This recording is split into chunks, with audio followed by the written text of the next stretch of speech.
کو عمران خان کی ضمانت کا تحریری حکم نامہ جاری کر دیا گیا ہے، جس کا انتظار ہو رہا تھا کافی دیر سے، وہ سامنے آ چکا ہے۔ تحریری حکم نامہ مل چکا ہے۔ سابق وزیر اعظم عمران خان کی عبوری ضمانت کی سماعت کا تحریری حکم نامہ جاری کر دیا گیا ہے۔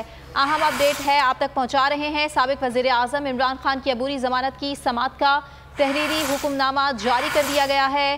عمران خان کو پیر تک کسی مقدمے میں گرفتار نہیں کیا جائے۔ حکم نامے میں یہ بھی لکھا گیا ہے کہ عمران خان کی 16 ایم پی او کے تحت بھی گرفتاری روکنے کا حکم دیا جائے۔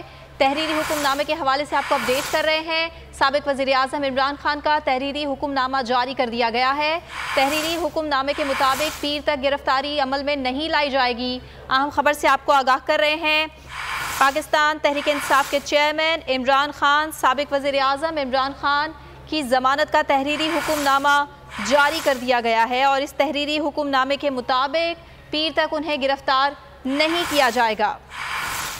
اہم ڈیولپمنٹ اپڈیٹ جس کا انتظار تھا کچھ دیر سے، اب وہ سامنے آ چکا ہے۔ تحریری حکم نامہ اور کچھ ہی دیر میں P T I chairman Imran Khan Zaman park کے لیے روانہ ہو جائیں گے، اور یہ بھی کہا جا رہا ہے کہ P T I chairman Imran Khan کی جو ذاتی گاڑی ہے، ان کے ذاتی گارڈز ہیں، وہ بھی ہائی کورٹ پہنچا دیے گئے ہیں، اور زمان پارک تک کارکنان کی بھی بہت بڑی تعداد شریک ہوگی ان کے ساتھ۔ آپ کو بتائیں، تحریری حکم نامہ عمران خان کی لیگل ٹیم کے حوالے کر دیا گیا ہے، اور عمران خان کو